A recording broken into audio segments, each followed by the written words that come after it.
एक तर चिंताही दूर होत नाही आणि दुसरं असं की 84 पण चुकत नाही. यदा कदाचित आपण 4 युगामध्ये धर्माला सोडून वागलो, तर 4 प्रकारच्या धर्माप्रमाणे जर वागलो, तर संसाराची चिंता दूर झाल्याशिवाय राहत नाही. नाही पै सर्वथा कदाकाळी.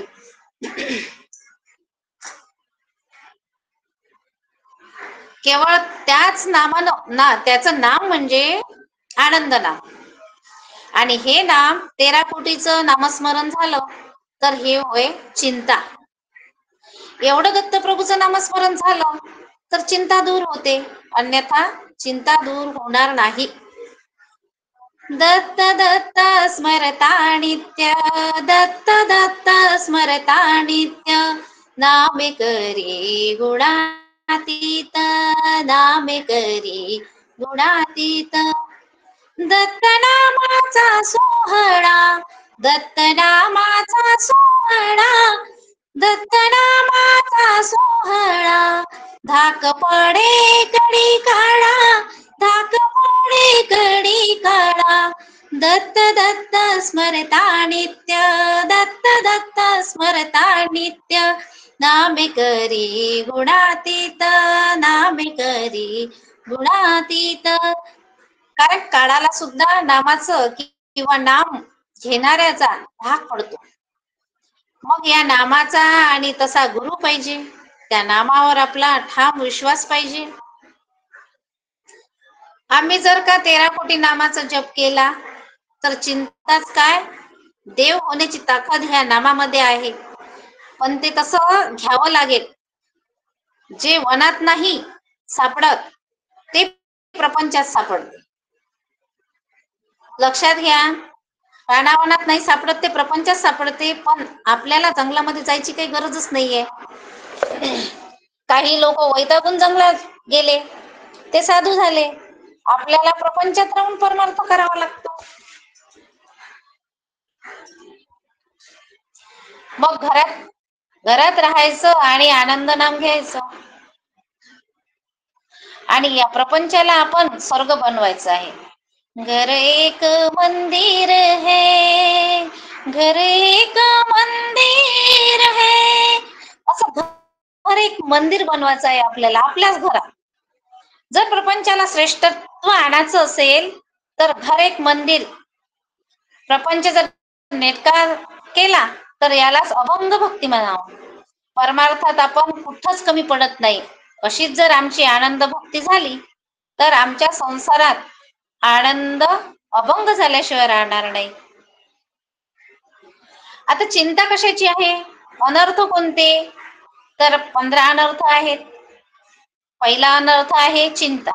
चिंता म्हणजे एक भवरोग आहे. बरं, या भवरोगाला रसायन औषध म्हणजे कोणतं आहे, तर आनंद नामाचं चिंतन, भजन, मनन आणि नामस्मरण. ही चिंता नामस्मरणानेच दूर होते. दुसरं आहे भ्रम,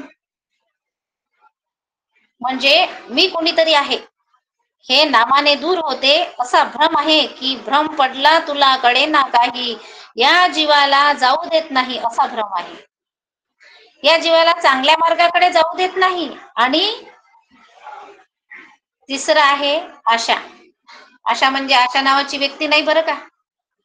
आशा म्हणजे हे आपल्या जीवाला, म्हणजे आपल्या आशा लागलीच ते पाठी, काही केल्या सुटेना मगर मिठी. आशा म्हणजे अपेक्षा.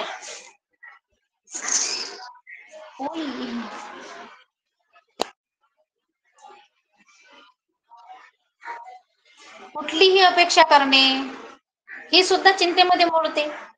आणि केली की आपल्याला चिंता होते. एकदा पाठीमागे लागली अजून सुद्धा सुटली नाही. नाहीतर पहा तुम्ही, आपण सायकल घेतो, सायकल घेतल्यानंतर आपल्याला काय वाटते, 2 व्हीलर घेतली पाहिजे. 2 व्हीलर, मग आपल्याजवळ 2 व्हीलर आली, आपल्याला वाटते आपण 4 व्हीलर घेतली पाहिजे.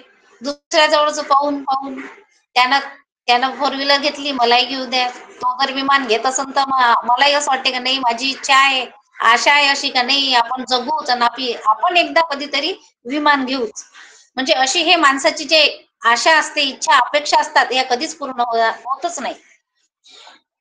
अजून काहीतरी मोठं म्हणजे असं चालूच असते, म्हणजे माणसाची जी अपेक्षा असते ना ते आयुष्यात कधीच कमी होत नाही. ही आहे अपेक्षा. आणि यानंतर आहे हिंसा. हिंसा म्हणजे हत्या करणे, जीवाला मारणे म्हणजेच हिंसा होय. मोक्ष सिद्धांतामध्ये एक ओवी आलेली आहे, जीव मात्र पवित्र आहे, त्यासी मारता कामा नये, किडा मुंगीवर न द्यावा पाय. इतका जीव हा आपला पवित्र आहे, त्यासी मारता कामा नये. आपण उपवास करणे ही सुद्धा हिंसाच आहे. हे जीवाला मारणेच होय. हिंसा करा, पण कशाची करा? एका अभंगामध्ये म्हटलेलं आहे, काम क्रोध बकरा मारा, काम क्रोध बकरा मारा. पहा आता, काम आणि क्रोधाला बकरा म्हटलेला आहे. आणि हे ज्ञानेश्वर महाराजांच्या एका भारुडामध्ये म्हटलेलं आहे. हे आपल्याला मनात जे दृष्ट विचार आहेत ना त्यांना मारा, म्हणजे आपल्या मनात काम क्रोध बकरा. पण आजकाल लोक कसे बकराच मारायला लागले, काम क्रोध दूर राहिले आणि त्या बकऱ्याला मारतात. पण बकरा मारा असं नाही म्हटलंय इथे, इथं म्हटलं कामा आणि क्रोधाचा बकरा मारा, पण त्याचा अनर्थ होते, अर्थ लागत नाही. कोण्या कोण्या ओळीचा म्हणजे अर्थच लागतच नाही. आणि लोक तसं करतात, ते हे करताना वाचताना म्हणा किंवा म्हणताना म्हणा त्याचा अर्थाचा अनर्थ करून टाकतात. आता हे हीन, हीन म्हणजे दुसऱ्याला कमी समजणे. मी आहे, माझ्यासारखा मोठा कोणीच नाही, मी एवढा हुशार आहे, मी एवढा स्मार्ट आहे, मी अशी आहे, मी माझ्यावरच घेते आणि माझा आवाज सुंदर आहे, म्हणजे मी दुसऱ्याला कमी समजणे. त्याचा आवाज समोरच्याचा किती काही सुंदर असे म्हणून मला कसं वाटते, नाही माझाच आवाज चांगला आहे, दुसऱ्याचा नाहीये, असं माझं मत आहे. दुसऱ्याला टोचून बोलणे, दुसऱ्याची निंदा करणे, मी कोणीतरी आहे असं समजणे. आपण अर्जीमध्ये म्हणतो ना, म्लेच्छ राजा हीन जातीचा, नामे उद्धरिला देवा, नामे उद्धरिला, मज विषयी कैसा बापा, विसर तुला पडला. हीन न म्हणता यवन जातीचा म्हणायला पाहिजे तिथे, पण आपण काय म्हणतो, हीन जातीचा, म्हणजे आपण कोणाला हीन समजतो. म्हणजे कोणाचं कसं, यवन म्हणजे मुस्लिम जातीचा ना, नामे उद्धरिला असं म्हणायचं, इतरांना त्रास होणार नाही आपल्यापासून. आता सावं आहे वैर, म्हणजे दुश्मन, वैर म्हणजे दुश्मन, दुश्मनी घेणे. परमार्थ करत असताना आपण जर कुणाला टोचून बोललो किंवा ते शब्द इतरांना लागणे आणि तो शब्द त्या जीवाला लागणे, म्हणजे वैरत्व निर्माण होते, होते की नाही? म्हणून वैरत्व निर्माण होऊच देऊ नये, शक्यतोवर ते टाळावं, म्हणजे वैरत्व निर्माणच होऊ द्यायचंच नाही. असं बोललं तर अनर्थ होते, काहीतरी वेगळं विचित्रच होते, तर अनर्थ होते. उदाहरणार्थ हे पहा, दोन सख्खे भाऊ असतात आणि ते पक्के वैरी असतात. वडीलधाऱ्या लोकांनी त्यांचे हिस्से वगैरे करून दिलेले असतात, सोबतच त्यांची घरे सुद्धा बांधून दिलेली असतात. पण त्यातला लहान भाऊ खूप देवधर्मी असतो. असं करता करता त्या लहान भावाला एक दिवस देव प्रसन्न होतो आणि म्हणतो, हे वत्सा, तुला काय हवं ते मागून घे. आता खूप माणसाच्या घरी, म्हणजे माणसाच्या घरी कितीही असलं तरी त्याची इच्छा पूर्ण कधीच होत नाही. मग त्याने काय मागायला पाहिजे होतं देवाला, हे देवा मला सुखी ठेव, इतरांना सुखी ठेव, किंवा मला धन द्रव्य नको, कितीही नको, काहीही नको, असंच ना, असंच आपण मागायला पाहिजे होतं ना. पण तसं नाही, परंतु हा माणूस म्हणजे लहान देवाला काय म्हणतो, मागतो, देव म्हणतो याला काय मागायचं आहे ते पटकन माग, म्हणते लवकर माग, तुला काय मागायचं आहे विचार करू नको, मला लवकर माग. परंतु माझी एक अट आहे म्हणते देव, म्हणते कोणती अट आहे म्हणते तुझी? हा माणूस म्हणतो की माझी अशी नाही, देव म्हणतो मायाला किंवा तुझी अट माझी अशी एक अट आहे म्हणते. तर मग तो माणूस म्हणतो कोणती अट म्हणते. तर देव म्हणतात माझी अशी अट आहे की मी जर तू मला मागितलं, मी जर तुला एक पट दिलं तर ते तुझ्या शेजारच्याला त्याचं ते 2 पट होईल म्हणते. मग शेजारी असतो तो म्हणजे त्याला दुप्पट मिळेल बा. मग याला विचार पडतो, मग ते आता काय मागावं. मला जर एक पट दिलं तर याला 2 पट जाते ना. म्हणून त्याच्यासाठी पहा, मी जर म्हणते सोनं मागितलं तर याला देवानं जर याला याला दुप्पट दिलं तर म्हणते मग सोनं मिळालेलं, मग मी काय करू. इकडे देव म्हणतात लवकर माग तुला काय मागायचं आहे ते. मग याने एक युक्ती सुचवली, म्हणे आता असं करतो म्हणे मी माझा एक डोळा आंधळा कर असं देवाला मागतो. मग म्हणतो कसा हा देवा, माझा एक डोळा म्हणते आंधळा आहे, तर दुसराही माझा डोळा काय कर तू आंधळा कर म्हणते. म्हणजे पहा हा मागणारा किती हुशार असतो की याचा एक डोळा आंधळा झाला तर तिकडे त्याचे 2 डोळे होतात ना. म्हणजे देवाला काय मागावं, देव म्हणते तथास्तु. सांगण्याचं तात्पर्य असं की आज या कलियुगामध्ये भाऊच भावाचा वैरी आहे. बाकीचं जाऊ द्या, वैरत्व कुणाशीही करू नये एवढंच म्हणायचंय.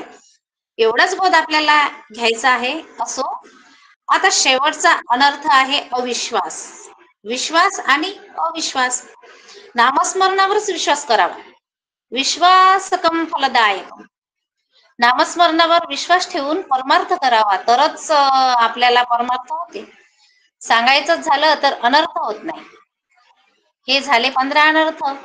यामध्ये षडविकार आलेले आहेत, ते तर आपल्याला माहितच आहे षडविकार कोणते कोणते आहेत. ते तर मी इथं काही घेणार नाहीये, कारण आपण ज्ञानी आहात सगळेजण. ते सांगायची गरजच नाहीये काही, असं मला वाटते. आणि या 15 अनर्थापासून जर आपण दूर गेलो, जर आनंद नाम घेतलं, तर आनंद नाम घेता संसाराची चिंता नाही पैसरता कदा काळी. हे चिंता राहणारच नाही. शेवटी चिंता ही चित्तेकडे नेते. चिंता आणि चित्ता किती फरक आहे. चिंता ही चित्तेकडे नेते, हे आपण लक्षात ठेवावं. एवढंच लक्षात ठेवावं. आता दुसरा अभंगाचं दुसरं कडवं आहे. बालकाचे कोडे पूर्वी तसे माता, तैसी आनंद गीता पूर्वी तसे. ज्याप्रमाणे आपल्या मुलावर निरागस प्रेम ही आपली आई आणि फक्त आईच करू शकते, दुसरं कोणीच नाही. आईसारखं प्रेम करणारी फक्त आई आणि आईच असते. आई कधी मुलाकडून कधीही दुसरी अपेक्षा ठेवतच नाही.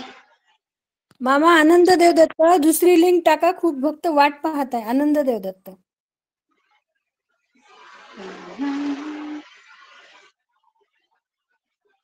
डॉक्टर साहेब लिंक नाही टाकले का? नाही मामा, बाहेर गेलेले आहेत. बर, मला वाटलं लिंक टाकली तुम्ही. नाही टाकलीच नाही, खूप जण वाट बघत आहे. आनंद देवदत्त करा, चालू करा. तर बालकाचे कोडे पूर्वी तसे माता, ऐसी आनंद गीता पूर्वी तसे. ज्याप्रमाणे आपल्या मुलावर निरागस प्रेम करणारी आई फक्त आपली आई म्हणजे आईच असते, दुसरं कोणीच नाही. आईसारखं प्रेम करणारी फक्त आई आणि आईच असते. आई कधी मुलाकडून कधीही दुसरी तिची अपेक्षाच ठेवत नाही की आई माझी मायेचा सागर दिला तिने जीवनाकार. आई मायेचा सागर, आई प्रेमाचा घर. आई माझी मायेचा सागर दिला तिने जीवनाकार. आई वडील माझे थोर, किती असतो त्यांचा आधार. जीवनाच्या वाटेवरती किती असतो त्यांचा आधार. आई माझी मायेचा सागर दिला तिने जीवनाधार. अशी आई असते, प्रत्येकाचीच आई असते अशी. आईला असे सुद्धा वाटत नाही की माझा मुलगा मला सांभाळेल का, हा मुलगा मोठा झाल्यावर माझी काळजी करेल का. एवढं म्हणजे आईचं प्रेम आपल्या मुलावर असते. निस्वार्थ प्रेम करत असते ती. ती हा विचार केव्हाच करत नाही माझा मुलगा म्हातारपणामध्ये माझी सेवा करेल की नाही. तिची ही तिची कधी भावनाच नसते. आईनं मुलाकडून कधी परताव्याची भाषाच केली नाही, तरीही ती आपल्या मुलावर प्रेम करते, ह्याची सुद्धा तिला चिंता नसते. आणि दुसरं असं की दुसरा क्रमांक इथे देवाचा लागतो. ते सुद्धा आपले मायबाप आहेत. आनंद जनक आनंद जननी, आनंद जनक आनंद जननी. आपण त्यांची लेकरं आहोत. आनंदच आपले मायबाप आहेत. आनंद जनक आनंद जननी. आपण त्याचे लेकरं आहोत, तरी त्या बालकाचं पोटं पुरवणं हे दत्तप्रभूचंच कार्य आहे, आनंदाचं कार्य आहे. ते का म्हणून पुरवणार नाही, आपण त्यांचा अंश आहोत म्हणून. जीव अंश असे हा तुमचा, मोह मायेने टाकला फासा.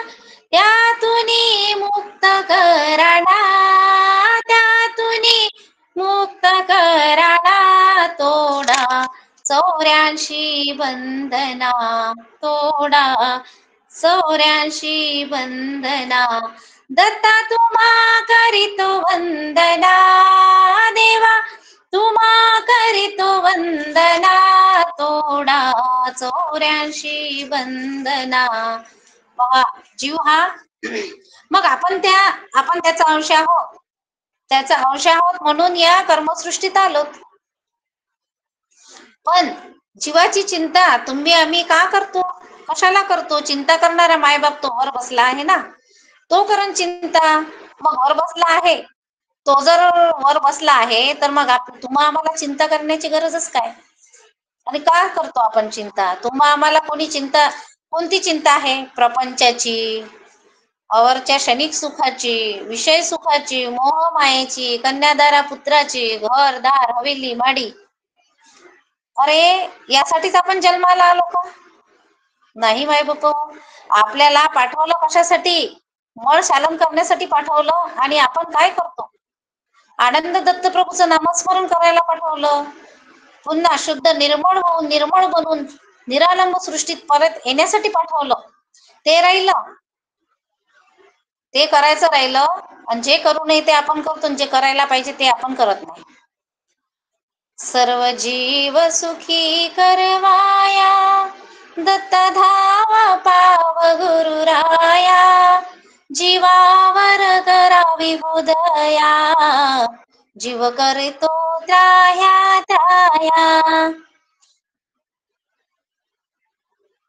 मूळ देवासी हे भूलले, देवी देवता दिन झाले. त्यातून मुक्त कराया, जीवावर करावी उदया. जीव करीतो त्राह्या त्राह्या, जीव करीतो त्राह्या त्राह्या. म्हणून सर्व जीव सुख करासाठी धाव पाव गुरुराया. आणि या जीवावर दया करा तुम्ही.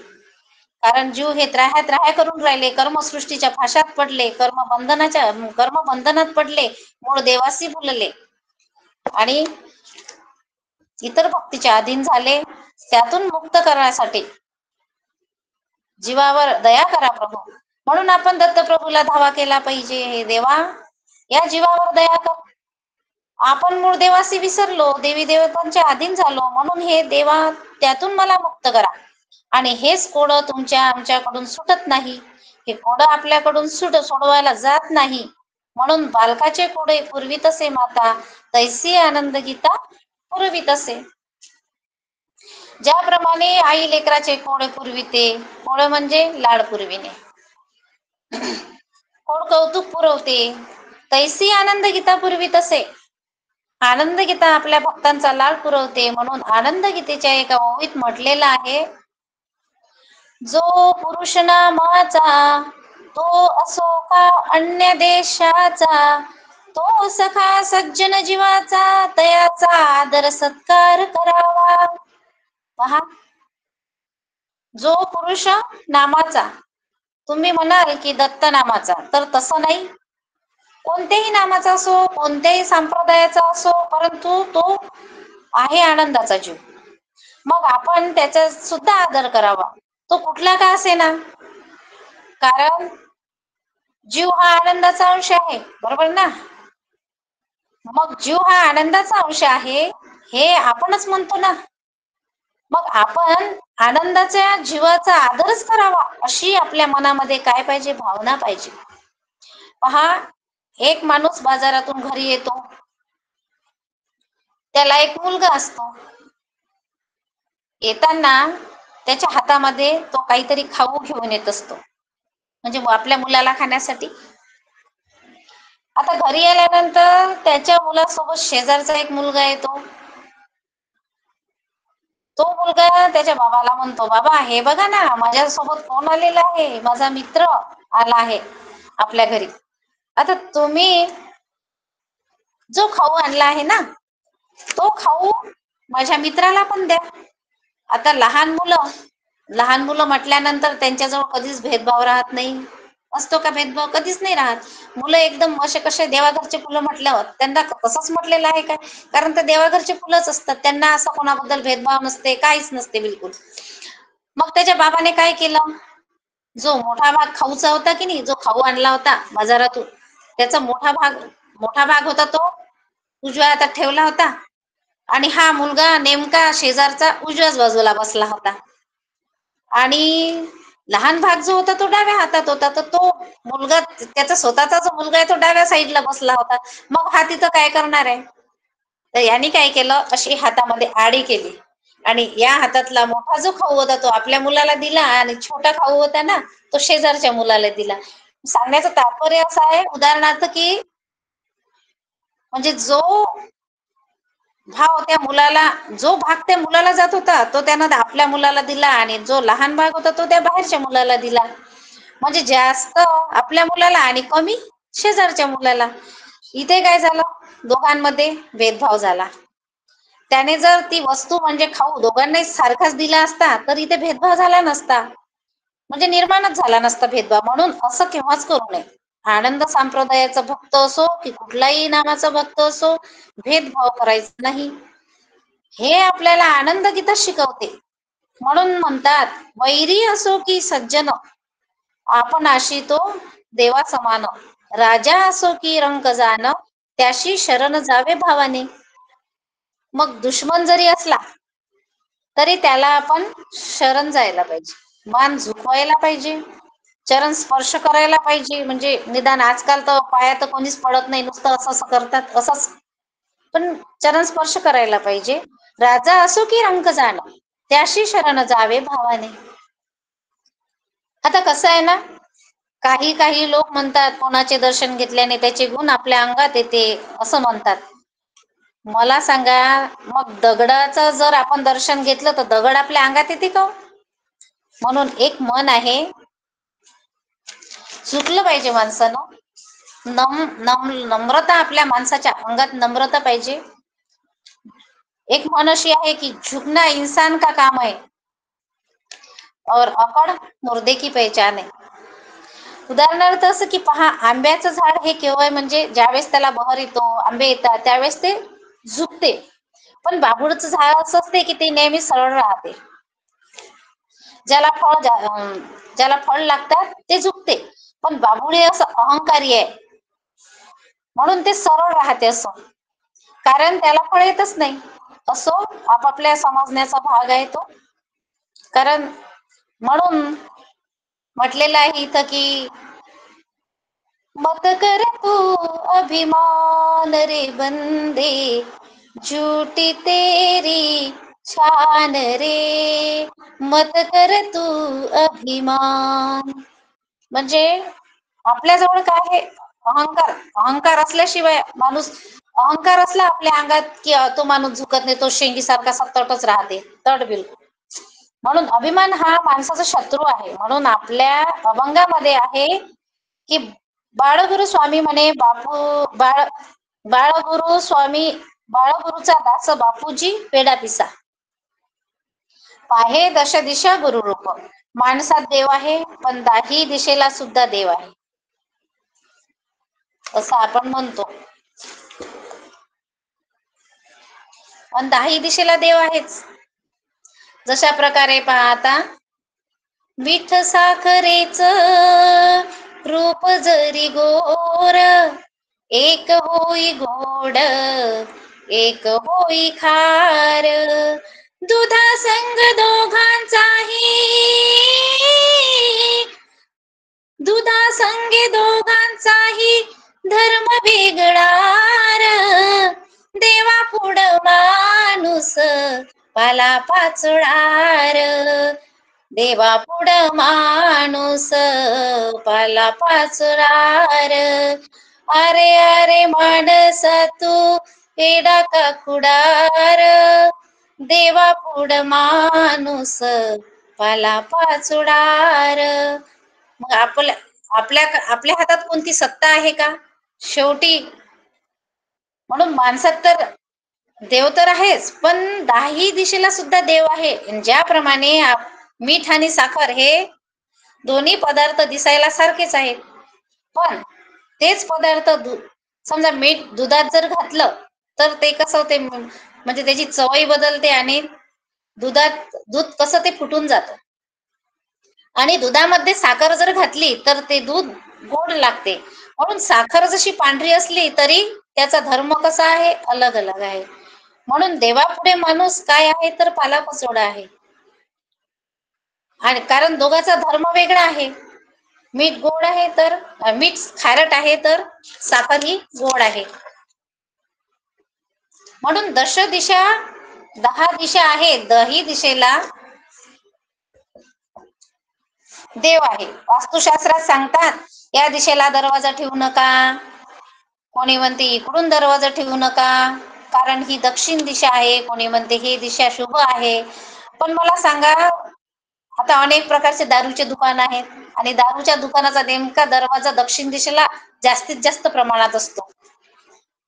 पण काय मग त्याचे दारूचं दुकान चालत नाही का? त्याचं दुकान तर माहिती सकाळपासून तर रात्री 12 वाजेपर्यंत बंदच होत नाही. आणि तेच लोक जास्त प्रगती करतात, त्याचं काहीच बिघडत नाही. आणि आपण ब्राह्मण जसे सांगतात तसेच आपण वागतो. म्हणून हे तत्वज्ञान आनंद गीता सांगते आपल्याला. आपली आनंद गीता संप्रदायाची आनंद गीता ही नवोदयाची आहे, पण आनंद संप्रदायाचा सार म्हणजे आनंद गीता आहे. या आनंद गीतेमध्ये एवढं काही म्हणजे शिकण्यासारखं आहे की खूप. हे तत्वज्ञान आनंद गीता सांगते, परंतु भगवंताचं स्मरण कसं करावं, भगवंताचं नामस्मरण नाम कसं घ्यावं हे आनंद गीता शिकवते. देव कशाला म्हणतात, ज्याप्रमाणे आई आपल्या लेकराला शिकवते तेच आनंद गीता आपल्याला शिकवते. म्हणून याच आनंद गीतेमध्ये आहे एक ओवी आहे, जयाचे हृदय आनंद तो पुरुष परमानंद, सत्य स्वरूप सचितानंद तो देव दत्त बोलीचे. जयाचे हृदय आनंद, ज्याच्या मुखामध्ये अंतकरणामध्ये आनंद नाम आहे,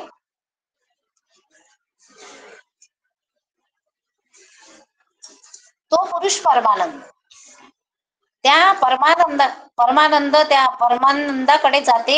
सत्य स्वरूप सचितानंद, याच शरीराला सचितानंद ही पदवी आलेली आहे. आम्हाला देव बनता जरी नाही आला ना तरी एक चांगला भक्त बनावं, हे भक्त बनण्याची ताकद आपल्या या आनंद गीतेमध्ये आहे. मग भक्त कसा बनला पाहिजे पहा. वेडा झालो मी गुरुच्या पायी, वेडा झालो मी गुरुच्या पायी, सद्गुरु वाचुनी दैवत नाही, सद्गुरु वाचुनी दैवत नाही, वेडा झालो मी गुरुच्या पायी. या गुरुच्या दत्तप्रभूच्या नामात वेड होऊन गेलं पाहिजे. आणि म्हणून आनंद गीता पूर्वी तसे, बालकाचे कोडे पूर्वी तसे, माता तैसी आनंद गीता पूर्वी तसे.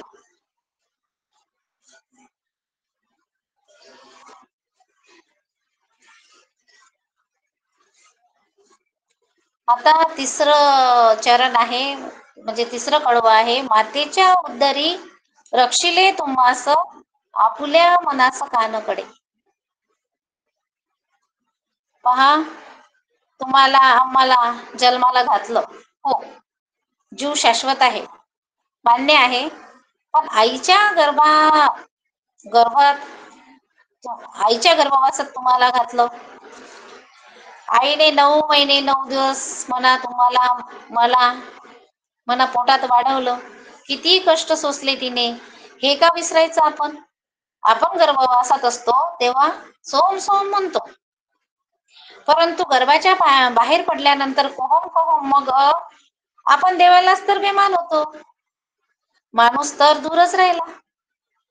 मातेला सुद्धा आपण बेमान होतो, मातेला बेमान होतो, आपल्या जन्मदात्या मातेला बेमान होतो. नाही तर पहा तुम्ही, कुठं अनुभव असे बरेचसे आहेत. मग ज्याच्याकडून मातेचे उपकार फिटत नाही, तो देवाचे उपकार का नाही विसरणार? आणि देवाचे उपकार जर फेडायचे असतील तर अखंड नामस्मरण करा. नामस्मरणामध्ये राहावं लागेल आणि त्याचीच भक्ती करावी लागेल. भक्ती कर तू सद्गुरूची जागा, मिळेल मोक्षाची जागा, मिळेल मोक्षाची. सदा गावे सदा गावे सदा गावे भूपाळी तू सकाळी त्या देवदत्ताची. पहा, भक्ती कशी कर, भक्ती तू सद्गुरूचीच कर, तेव्हा कुठं जागा तुला मोक्षाची मिळेल. सदा नामस्मरण, आनंद दत्त म्हणा, किंवा आपल्या श्वासोश्वासी जेव्हा श्वास घेताना मामा आपल्याला नेहमी सांगत असतात, श्वास घेताना 3 अक्षरी आणि सोडताना 4 अक्षरी हे नामस्मरण खरोखरच केलं पाहिजे सर्वांनी. आणि नामदेव महाराज, तुकाराम महाराज, एकनाथ महाराज यांनी सुद्धा सद्गुरूचीच भक्ती केली, अनन्य भावे सद्गुरूला शरण गेले.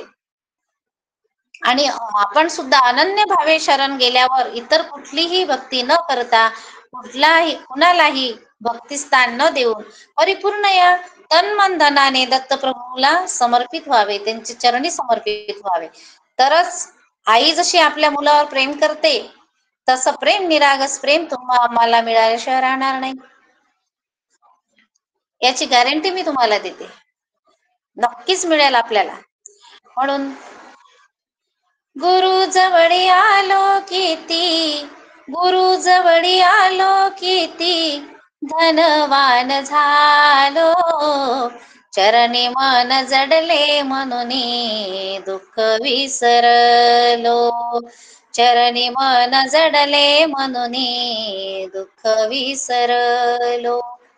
नसीबाचा खेळ कसा बदलून गेला, आत्मज्ञान प्राप्तीचा मार्ग दाखविला. श्वासोश्वासी ध्यास, श्वासोश्वासी ध्यास, नामस्मरणी लागलो. चरणी मन जडले म्हणून दुःख विसरलो. खरोखर त्या आनंद नामात एकदा आपण का लागलं ना, तर खरोखर आपल्याला प्रपंचाचं सुद्धा भान राहत नाही. प्रपंच सुद्धा आपण कधी असं वाटते की आपण घरातच नाहीये, आपण कुठंतरी म्हणजे अशा त्याच्याच म्हणजे नामातच तल्लीन राहतो. असं आपल्या गुरुवर प्रेम करा, खरोखरच आपण धनवान झाल्याशिवाय राहणार नाही. कारण गुरुच आपल्याला आत्मज्ञानाची सोय दाखवितात.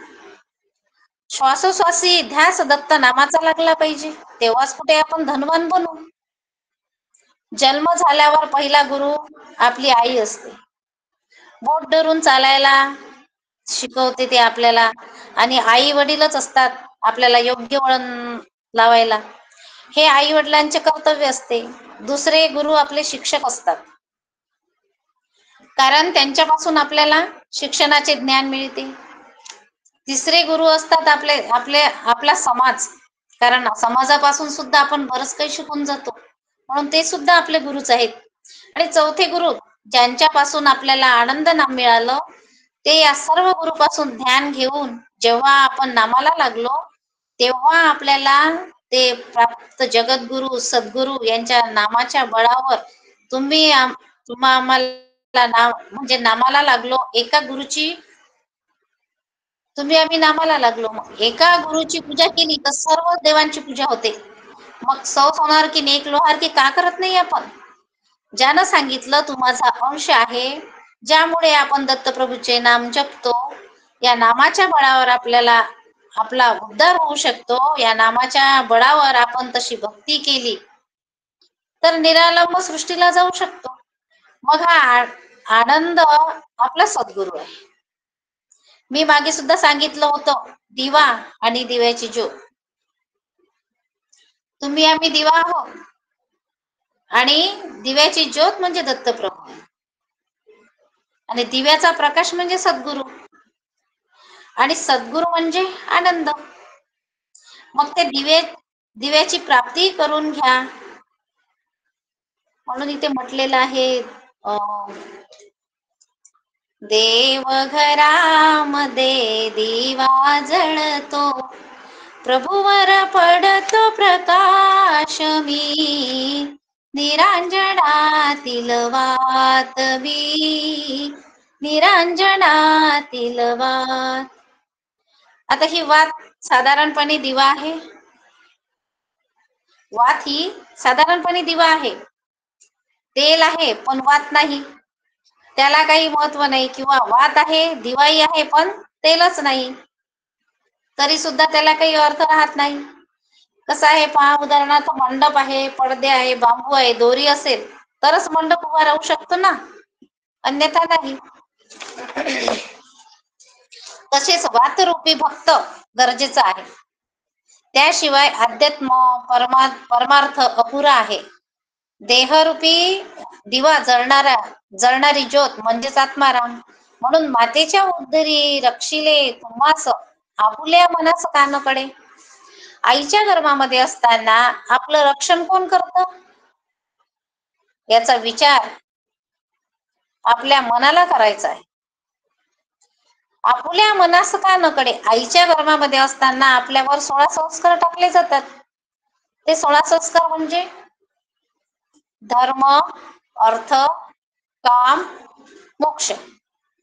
जीव, देवता, प्रपंच, परमेश्वर, आस्ती, भास्ती, नास्ती, प्रिय, मन, बुद्धी, चित्त आणि अहंकार. हे 16 संस्कार म्हणजेच कोड. हे संस्काराचं कोड टाकलं जाते, आणि आई वडील हे 2 मिळून किती होतात, 18. म्हणजे हे 16 संस्कार झाले आणि हे 2 18. म्हणून म्हणतात 9 महिने 9 दिवसाचं बाळ जन्माला आलं. तुमचा आमचा जन्म सुद्धा 9 महिने 9 दिवसाचाच आहे, कारण 16 संस्कार आणि आई वडील एवढा सगळं संस्कार टाकत असताना आपल्याला का कळत नाही, आपल्या मनाला का कळत नाही? कधी आपण विचार केला का या गोष्टीचा? जर आपण या गोष्टीचा विचार केला तर खरंच मायबाप समजेल आपल्याला, माई समजेल आणि बापही समजेल. जीवाचा मायबाप आहे आणि शरीराचा मायबाप. जीवाचे मायबाप आहेत आपले आनंद दत्त प्रभू, आणि शरीराचे मायबाप आहेत ते आपले आता जे आहेत ते आपले बरोबर आहेत. मग या दोघांची आठवण मरेपर्यंत जर राहिली तर ज्या वेळेस मातेनं आपल्याला 9 महिने 9 दिवस गर्भात असताना रक्षण केलं, याची जाणीव जोपर्यंत तुम्हा आम्हाला होत नाही तोपर्यंत खरा परमार्थ आपल्याला कळणार नाही. म्हणून मातेच्या उदरी रक्षिले तुम्हास, आपुल्या मनास कानकडे. म्हणून मन हे असं आहे की या मनाला कळवावंच लागते. मन कसं आहे आपलं, मन वढाय वढाय उभ्या पिकातल ढोर किती हाकला हाकला फेरी येते पिकावर. आणि हे काय गाडी चालली चालली इथं नाही थांबायची. या गाडीचा राजा मनाजी पाटील आहे आणि मनाजी पाटलाला प्रवृत्ती नावाची आवडती बायको आहे आणि निवृत्ती नावाची नावडती बायको. अशा दोन बायका आहेत. कोणाला? मनाला आपल्या. हा प्रवृत्तीचं ऐकतो मन आणि निवृत्तीचं ऐकत नाही, अशी या मनाची अवस्था आहे. म्हणून मनाला संसार, प्रपंच, माया, मोह, काम, वासना, लोभ यामधून याला वेळच मिळत नाही. म्हणून मायबाप हो, निवृत्तीचं ऐकावं, ती या जीवाला भक्तीचं दूध पाजते. आणि आनंद दत्तप्रभूच्या भक्तीच्या मार्गाला लागा, तरच हे मन आपल्या ताब्यात येईल. म्हणून मग भक्ती कशी करायची? आनंद नामाची. मन हे शांत करोनी डोळे मिटूनी दोन्ही, गुरुनाम ही शुद्ध वाणी अखंड राहू द्या स्मरणी. तर आपलं मन हे शांत करून गुरुच्या नामस्मरणाच्या चरणी लावा.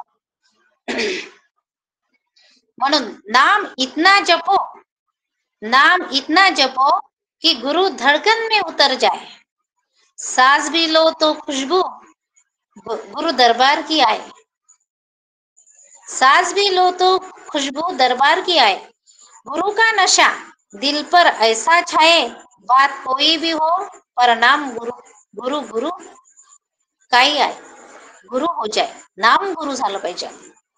ज्या ज्या ठिकाणी मन जाय माझे, त्या त्या ठिकाणी निज रूप तुझे. जो जीव आनंदाचं ध्यान पूर्ण करतो, पूर्ण ध्यान हे निज ध्यासाने होते. स्वतः जीवाला निज म्हणजे मूळ आनंद आहे. म्हणून म्हणतात, आनंद बीज मूळ जाण, अंतरी मी करीतो त्याचे ध्यान. या जीवाला निशिदिनी म्हणजे रात्रंदिवस निज ध्यास आनंदाचा लागला पाहिजे. अंतकरणामध्ये आनंदाची आठवण करतो. निज रूप म्हणजे आनंदाचं स्वरूप, निज स्वरूप. म्हणून म्हणतात, ज्या ज्या ठिकाणी मन जाय माझे, त्या त्या ठिकाणी निज रूप तुझे. जो जीवात्मा आनंद दत्तप्रभूच्या अखंड नामस्मरणात राहतो, त्याचा ध्यास खंडन होत नाही. अशा भक्ताच्या ठिकाणी निज ध्यासाच्या कारणास्तव रात्रंदिवस दत्तप्रभू उभा आहे. म्हणून मन अविद्यामयी नको, मन हे मायामयी नको, मन हे देवतामयी नको. ज्याचं मन निर्मळ असेल, परविद्यामय असेल, ज्याच्या मनाला परस्वरूप निर्गुण निराकाराची गोडी लागलेली आहे, अशीच जीवात्मे शुद्ध लक्षणाला प्राप्त होतात. म्हणून नेई जे शुद्ध लक्षणी स्वरूप पाहे ज्ञान नैनी. आणि मन मंदिरात माझ्या केला उजेड सारा, मन मंदिरात माझ्या केला उजेड सारा. म्हणून आपल्या मनाच्या मंदिरामध्ये दत्तप्रभूला पहा, किंवा क्षणोक्षणी दत्ताचे नाम स्मरावे, चित्त मन स्थिर करोनी अंतरी बघावे रे, अनुभव घ्यावे क्षणोक्षणी दत्ताचे नाम. साधने आपलं मन तर आपण माळ जरी करत असलो तर आपलं मन कुठं जाते? जर दूध खाईल काय, कोणी आलं असेल काय, म्हणजे याच्यात आपलं मन सहसा लागतच नाही. पण ते लागायला पाहिजे. आणि ते कधी लागते माहित आहे काय? आता आपल्या मामांनी अखिल भारतीय देवदत्त परिवारामुळे बरंच शिकल्या गेलं, नाहीतर काही समजत नव्हतं मामा आम्हाला. आणि 1.5 तास सकाळचा कसा जातो तो माहित नाही पडत, संध्याकाळचा कसं जातो तो माहित नाही पडत. 2 दिवस मोबाईल बंद होता तर असं म्हणजे जीवाला त्या करमत नव्हतं. सारखं तोच ध्यासला बॅलन्स कधी टाकू, म्हणजे टाकलं पाहिजे आपलं लवकर आणि लवकर आपला मोबाईल चालू झाला पाहिजे, असं प्रत्येकालाच वाटते. मलाच नाही, असा ध्यास आहे ना मला, असा ध्यास म्हणजे आपल्याला सगळ्यांना लागलेला आहे. सद्गुरू म्हणतात क्षणोक्षणी दत्तप्रभूचे नामस्मरण करा, त्यानंतरच आपले चित्त स्थिर होऊन जाते. आणि चित्त स्थिर झाले की मग आपल्या मनाच्या मंदिरामध्ये फक्त आणि फक्त उजेडच आपल्याला दिसणार आहे. आदिमाया शक्ती अनुसया मायेने सुद्धा हेच केलं. मन बुद्धी चित्तातुनी गाईले भजन, पाहिला निर्गुण, पाहिला निर्गुण, पाहिला निर्गुण. देह भान विसरून गेली, निर्गुण ज्योत अवतरली. अनुसये करी आले स्वयं ब्रह्म, अनुसये करी आले स्वयं ब्रह्म, स्वयं ब्रह्म. म्हणून अनुसयेची मंजुळ वाणी पडता निर्गुणाच्या कणी, मन बुद्धी चित्तातुनी गाईले भजन, पाहिला निर्गुण. मग अशी भक्ती पाहिजे. आपली आहे का एवढी भक्ती? तेवढीची नसेल, पण थोडीशी तरी आता वाटून राहिली का आपली भक्ती आता काही ना काहीतरी आपल्याला त्याच्यापासून फळ मिळणार आहे. आपल्याला सांसारिक फळ तर नकोच आहे, आपल्याला दत्तप्रभू नामाचंच स्मरण लागलं पाहिजे आणि त्याचंच चिंतन केलं पाहिजे. आणि अनुसया मातेने सुद्धा तेच केलं होतं. तर आता किती वाजले? आता अभंगाचं 4थं चरण आहे. बाहेर निघता रक्त दुग्ध झाले, बाळ गुरुने बोधिले बापूजीशी. त्या निसर्गाची किमया कोण जाणे, त्या आनंद दत्तप्रभूची लीला जाणणार कोण? 4 वेद, 6 शास्त्र, 18 पुराण यांनी मौन धारण केलं, नीती म्हटलं, पण ह्या दत्तप्रभूचं वर्णन झालं नाही हो, वर्णन झालं नाही. अनेक शोध लागले, विज्ञान किती पुढे गेलं. आज माणूस हवेत उडायला लागला, आकाशात उडायला लागला, माणूस मासोळी सारखे पाण्यात पोहायला लागले, माणसं पक्षाप्रमाणे आकाशात उडायला लागले माणूस. पण माणूस म्हणून जगायला कधी शिकलाच नाही, माणूस म्हणून नाही जगायला शिकला. तुकडोजी महाराज म्हणतात, माणूस द्या मज, माणूस द्या हो, माणूस द्या मज, माणूस द्या हो, ही भीक मागता प्रभू दिसला, प्रभू दिसला. 130 कोटी भारताची लोकसंख्या आहे, पण माणसात माणुसकी अजूनही नाही दिसली. ही शोकांतिका आहे. आम्हाला माणूस म्हणून जगावं कसं आणि माणूस म्हणून राहावं कसं, हेच समजलं नाही हो, हेच समजलं नाही. म्हणूनच संत ज्ञानेश्वर महाराज सुद्धा म्हणतात, गेली सांगून ज्ञानेश्वरी अन माणसा परस मेंढर बरी, गेली सांगून ज्ञानेश्वरी न माणसा परस मेंढर बरी. खरोखर त्यांचं बरोबर नव्हतं का? त्यांचं बरोबरच होतं का? ज्ञानेश्वरी सुद्धा हे सांगून गेली आणि ज्ञानेश्वर महाराजांनी ही ज्ञानेश्वरी लिहिलेली आहे. आणि म्हणून म्हणतात ते की ज्ञानेश्वरी हे सांगूनच गेलेली आहे की माणसा परस मेंढर बरी आहे, म्हणजे 2 पायाचे ढोर बरे आहे म्हणतात. म्हणून बाहेर निघता रक्त दुग्ध झाले, पहा जन्माच्या 1 मिनिट आधी आईच्या स्तनामध्ये काय रक्त असतं, परंतु बाळ जन्मल्याबरोबर लगेच त्या आईच्या रक्ताचं दुधात रूपांतर होतं आणि ते दूध आपल्या बाळाला ती आई पाजत असते. म्हणून दुधाची आठवण म्हणून तुम्हा आम्हाला परमार्थ हा करावायचा आहे.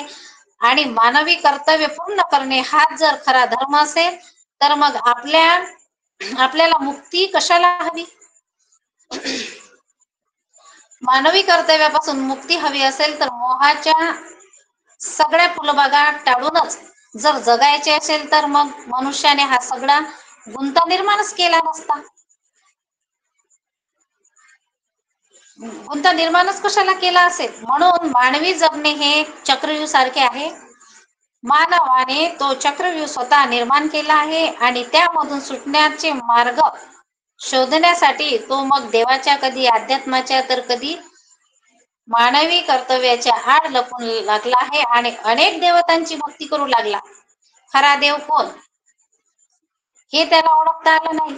शंकराची भक्ती केल्याने कैलासाची प्राप्ती होते, विष्णूची भक्ती केल्याने वैकुंठ प्राप्त होते. मग आपल्याला हे ठरवायचं आहे की आपल्याला कशाची प्राप्ती करून घ्यायची आहे.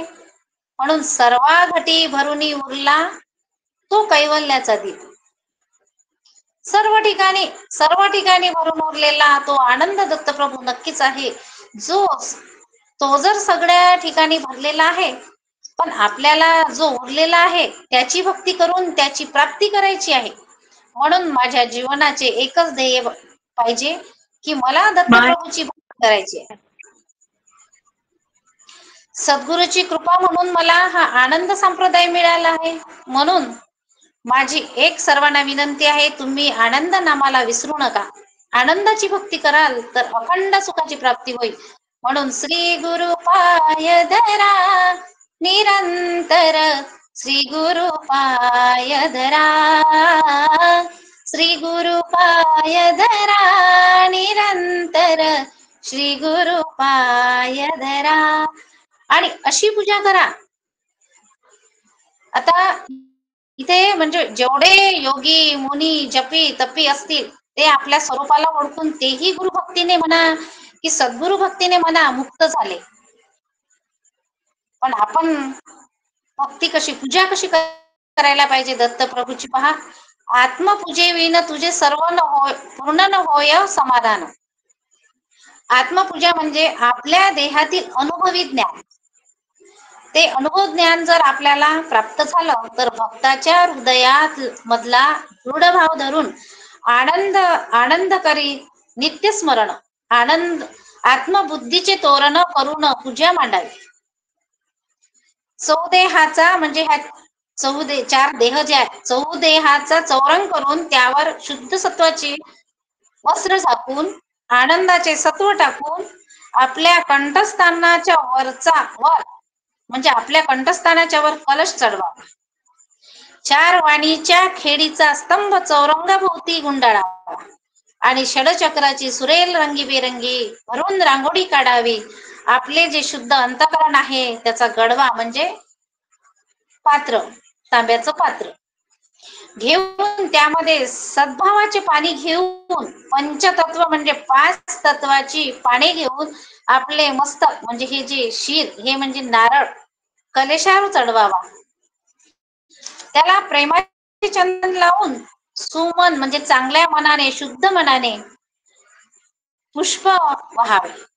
आपल्यामध्ये जो अहंकार भरलेला आहे त्याची अगरबत्ती जाळून ज्ञान दीपाची फुलवात लावून म्हणजे रज तम आणि सत्व या त्रिगुणाची वात करून त्यामध्ये चैतन्य ओतून ज्योत लावावी. प्रपंच आणि परमार्थ ही दोन्ही प्रकाशित होतात आणि द्वैत भावाचा अहंकार आहे ना तो मावळला जातो. आणि प्रसाद कोणता दाखवायचा तर दत्तप्रभूला आपण प्रसाद द्यावा. म्हणजे देवाला दत्ताला भोजन कसं द्यायचं, प्रसाद कसा करायचा तर काम विकाराचा रवा करून त्यामध्ये त्याच्या तळाशी ज्ञानाग्नी लावून म्हणजे ज्ञानाची अग्नी लावून बोध तुपामध्ये भाजून रवा पूर्ण भाजून झाल्यावर रवा कोणता घ्यायचा, काम आपल्यातील असलेली विकार याचा रवा, त्यामध्ये आनंद नामाची साखर मिसळून अजपा गाईचे दूध घालून प्रसाद तयार करावा. सहस्र कमळाचे सिंहासन करून त्यामध्ये आनंद नामाचे अधिष्ठान मांडून गुरुदत्त प्रभूला प्रसाद अर्पण करायचा. असा प्रसाद आणि अशी जर का आपण पूजा मांडली तर आपल्याला पुन्हा जन्म मरणच नाही. पण आपण आपलं मन हाती घेऊन म्हणजे मन, बुद्धी, चित्त आणि अहंकार हे जर का आपल्या ताब्यात असतील तरच ही पूजा पावन होईल आनंदाची, अन्यथा नाही. जशी पूजा आता यांनी मांडलेली आहे, जशी भक्ती केलेली आहे, कोणती भक्ती त्यावेळेस काय एवढं हे होतं का हो, तेव्हा कुठचे फुलन कुठचं काय सापडत होतं एवढं.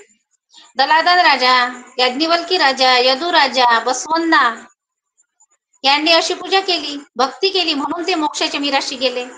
आम्हाला भक्ती कशी करायची, नामस्मरण कसं करायचं, वागायचं कसं हे कळत नाही माय बापू.